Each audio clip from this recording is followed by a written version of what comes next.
So we just learned that passive transport occurs across a membrane without any specific proteins. But sometimes we need a protein to help facilitate that diffusion. In facilitated diffusion, we have passive transport.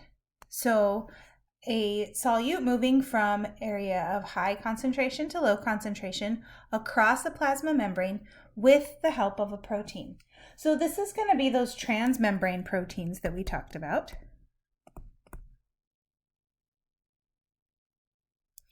And this is going to allow polar molecules and ions to move through a specific pathway or opening in the membrane through a protein.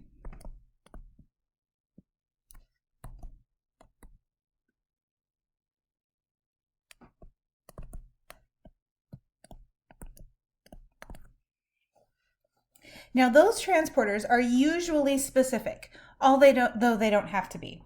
They might be a channel. We talked about channel proteins a couple of times now, where they're just basically an open, uninhibited pathway. But they might also be a carrier protein. And those carrier proteins are going to move specific molecules, and they are going to be limited to moving only those molecules which fit the shape of the protein. So these transporters are going to be specific based on shape, the shape of the molecule that needs to be transported. So channel proteins, because they are facilitated diffusion, are proteins essentially that are acting like a tube through which things can handle. So these are channel proteins with a hydrophilic center. And that hydrophilic center is to allow hydrophilic molecules to bypass the hydrophobic regions of the plasma membranes, because that hydrophilic region is what's actually blocking those hydrophilic molecules from moving through. So it's a corridor or a pathway to allow specific molecules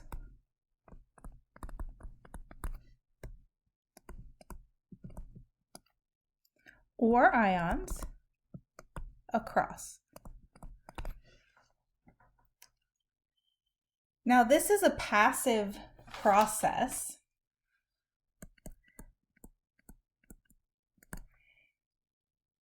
meaning that no energy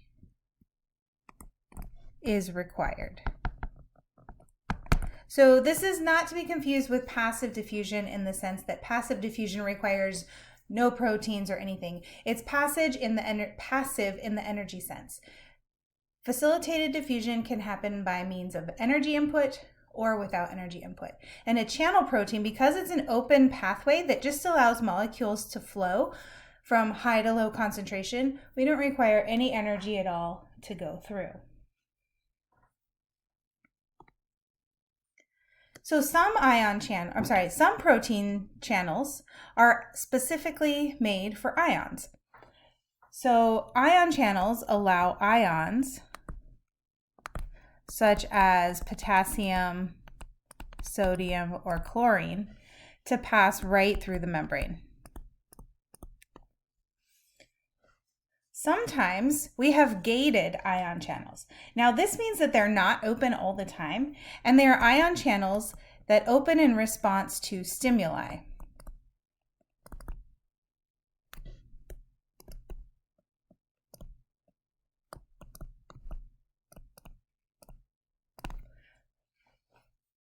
So our nerve cells are an example of gated ion channels.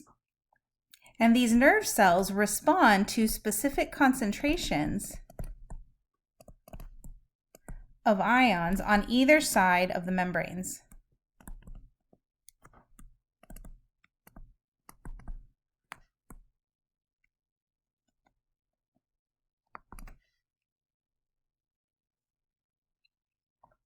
And they often react to an accumulation of specific ions compared to another. And when your nerves fire, this is based on the movement of those ions back across the membrane. We can also have carrier proteins. So carrier proteins are proteins that undergo a shape change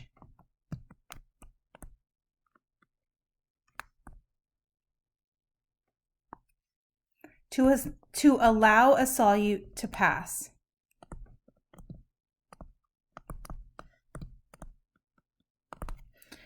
So in this example, we have these little blue molecules, and you'll notice that the inside of this protein has a little structure that recognizes the shape and fits the exact shape of that molecule that's coming through. So in this particular instance, this blue molecule is going to fit inside that carrier protein, and that's going to cause a shape change, which basically causes it to open the other side. So it's kind of like an elevator with two doors. You get on the elevator, you get to your floor, and you get off on the opposite side. Carrier proteins may or may not require energy.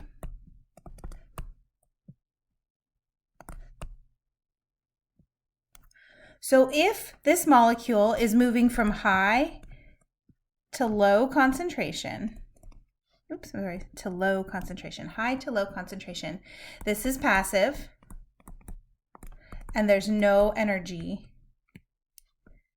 required.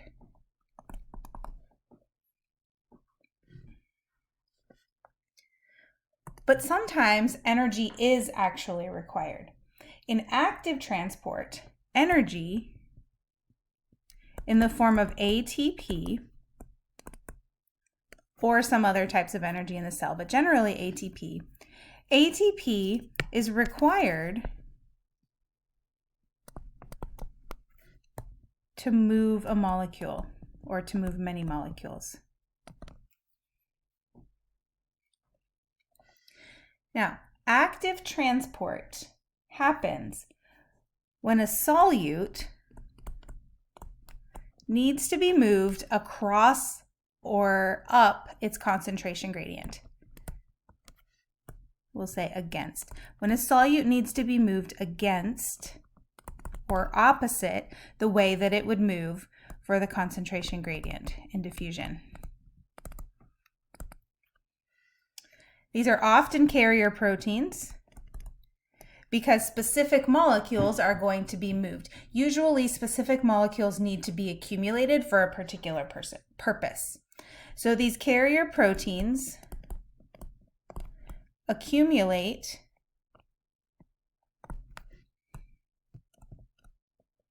molecules on one side of the membrane.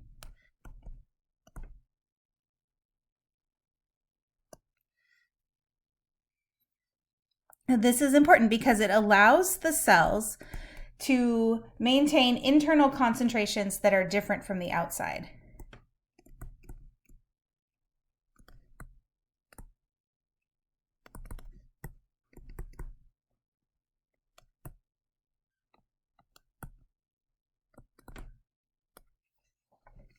So in this diagram over here, we have our ATP is basically an energy currency for the cell. It is a molecule that when attached to another will often make it unstable and make it want to react or change shape. So ATP is added into this reaction, and what happens here is that in one direction, this protein is going to bind the square molecules, and in the other direction, it's going to bind the circular molecules. Now, energy is required because it is working against the process of diffusion. Remember that diffusion wants to move our molecules from areas of high concentration. In this case, for the yellow molecule, it wants to move, it should want to move from the outside in. And that orange molecule should want to move from the inside out. But if you look what's happening to this picture, we're actually moving in the opposite direction, and we're moving those orange molecules into the cell. It's a very messy arrow, opposite of the concentration gradient. And the other molecules, the yellow molecules, or I guess they're lighter orange, out of the cell. So we require energy because we're trying to counteract the tendency of those molecules to move by diffusion. So one example of active transport and accumulation of molecules away from their concentration gradient is something called a sodium-potassium pump. And the purpose of the sodium-potassium pump is to produce a membrane potential. So a membrane potential is a difference in charge across a membrane. So on one side of our membrane, we're going to have one charge, and inside we're going to have another. Now you might notice that sodium and potassium are both positively charged, but we're going to have a higher positive charge on one side because of our sodium, and actually a different high charge on the other because of our potassium. Now, this sodium-potassium pump is actually what causes our neurons to fire. So the cell will build up differential sodium and potassium. Sodium on one side, potassium on the other. Now your neuron is stimulated to fire, and that allows the sodium and potassium to actually cross back over. So the active transport comes where your sodium and potassium are built up, and then firing of those neurons causes them to rush back across. And that is very, very broadly how a signal is sent along a neuron. It's basically a series of these accumulation of ions across the membrane. So ion pumps are really important.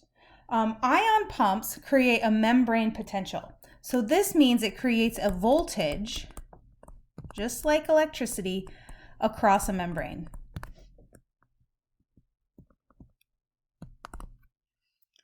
And it can be created by either anions, which are positive, or cations, which are negative. So this membrane potential is both an electrical gradient, meaning that there are different charges on either side of the membrane, and a concentration gradient.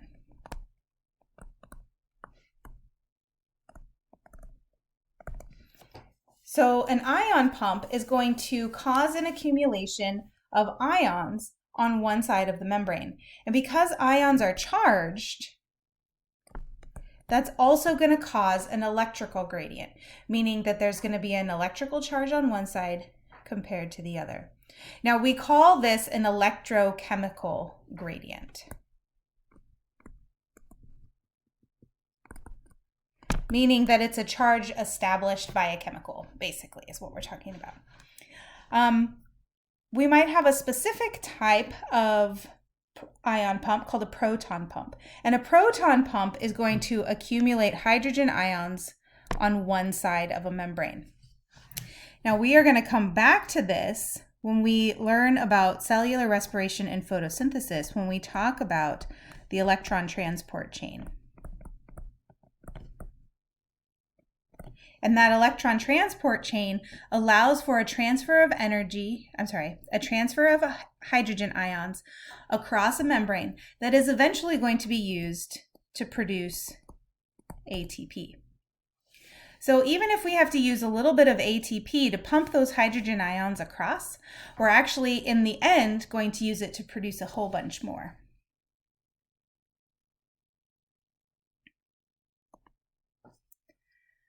Another specific type of active transport is called cotransport. In cotransport, we transport two molecules concurrently. And basically, the movement of one drives the movement of the other.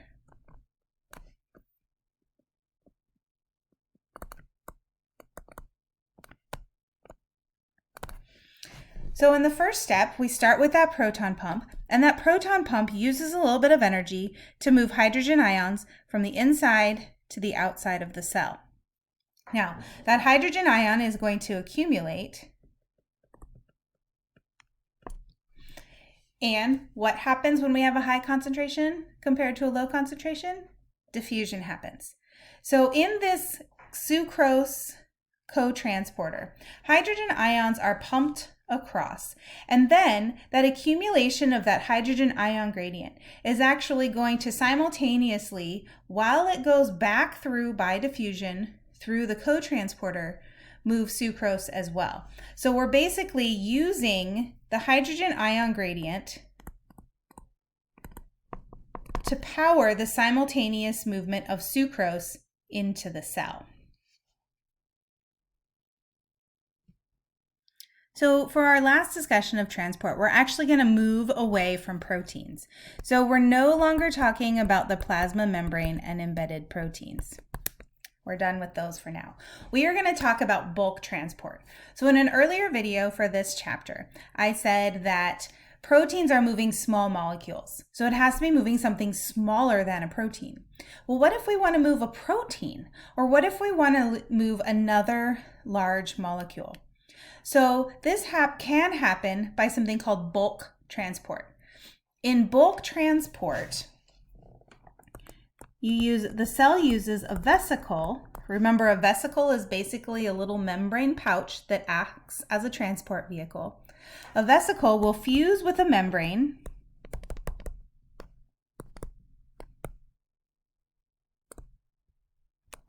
and expel its contents. Or a vesicle can bud off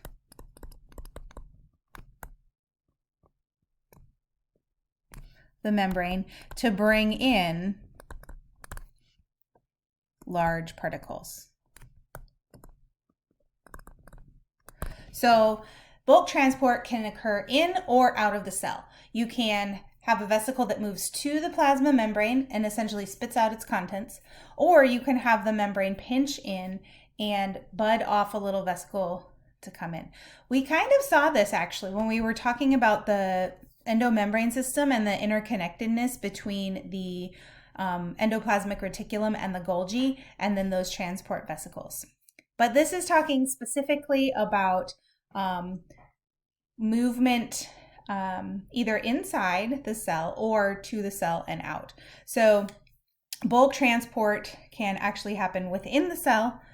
Our examples here are sort of at the boundaries of the cell because we're talking about how we move things in or out. So to expel contents from the cell or to release cellular substances, we are going to use the process of exocytosis. So we're going to release large particles by fusing the vesicle with the plasma membrane. Because if you remember correctly, a vesicle is just a little packet of membrane. So they're basically made out of the same thing. So one of the things that the cell might do is to export waste. So this might be a little, well, it says it's from the Golgi, but let's pretend that this is a lysosome right now. And remember that a lysosome breaks down products from the cell. Well, let's say that's waste and you want to get rid of it. That vesicle can move to the edges, fuse with the membrane, and spit out its contents. Or we can move cellular products. So let's say that we are making a protein or maybe a hormone that needs to go somewhere else in the organism. It needs to be released so that it can be sent somewhere else in the organism. So here we have the Golgi apparatus secretory vesicle. It's going to move from the Golgi to the plasma membrane where it's going to fuse and its contents are going to be released. Now you can remember which one this is because exo means outside of or exit. So those molecules are going to exit the cell. Now we can also bring in molecules by the same method. In endocytosis, cells take in molecules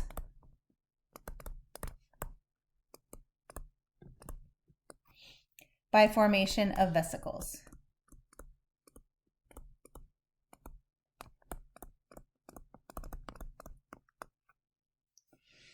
So this might be a single-celled organism that is taking in a particular food molecule, or maybe it is taking in a hormone or product from another cell. When this happens, you get the cell membrane sort of reaching out and wrapping around whatever it is you're bringing in. So that plasma membrane essentially forms a pocket. And once that pocket is fully formed, you have a vesicle with contents inside the cell.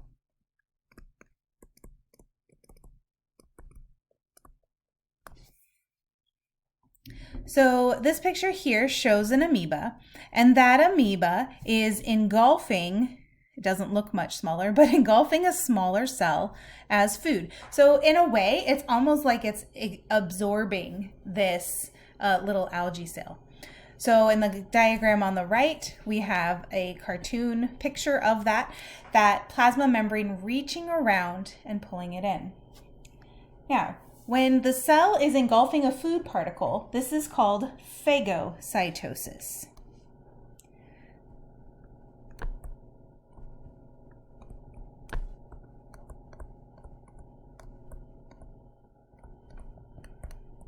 So the cell engulfs a food particle and produces a food vacuole. Remember, a vacuole is just a storage compartment. So we've made up a little vacuole that can now move around the cell. And this will probably fuse with a lysosome. You may remember that from chapter 4. And the lysosome's digestive enzymes will break down the food. So phagocytosis is another name for cell eating. Now cells might also want to bring in liquids, or they might want to bring in something that is dissolved in a liquid. That is called penocytosis. So in penocytosis, a cell drinks, we'll use that in air quotes, extracellular fluid by forming a vesicle.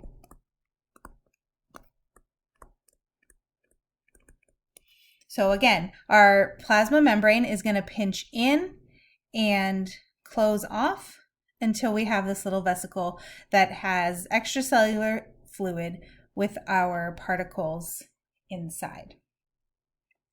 Now there's a special type of there's a special type of endocytosis called receptor-mediated endocytosis. So phagocytosis and penocytosis are not really very specific. The cell's just bringing in whatever it happens to wrap itself around. But in receptor-mediated endocytosis, there are little molecular receptors along the cell membrane that bind to specific molecules. So this makes use of receptor molecules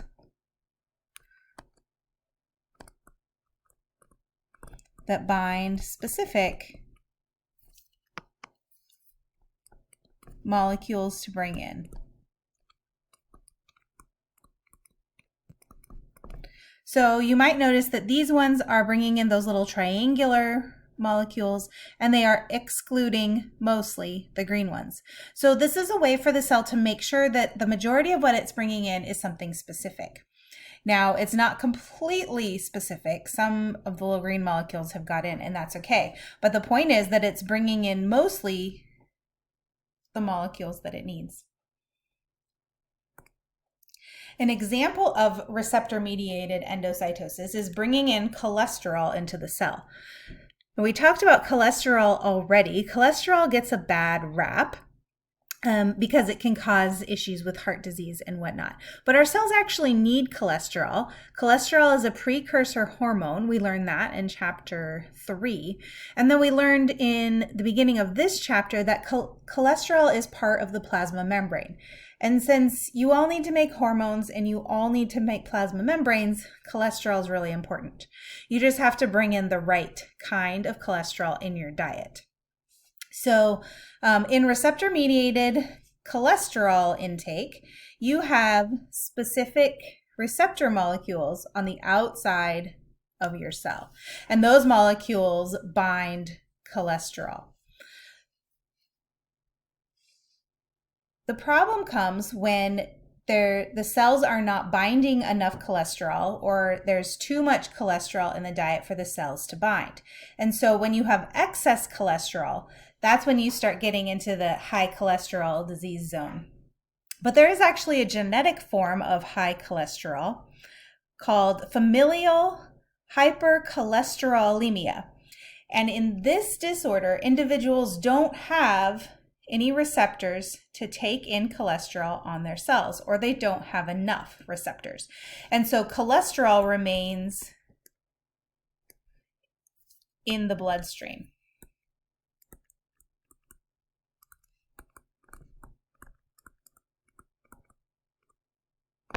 So individuals in the family that don't have enough receptors are going to have cholesterol-related heart disease issues.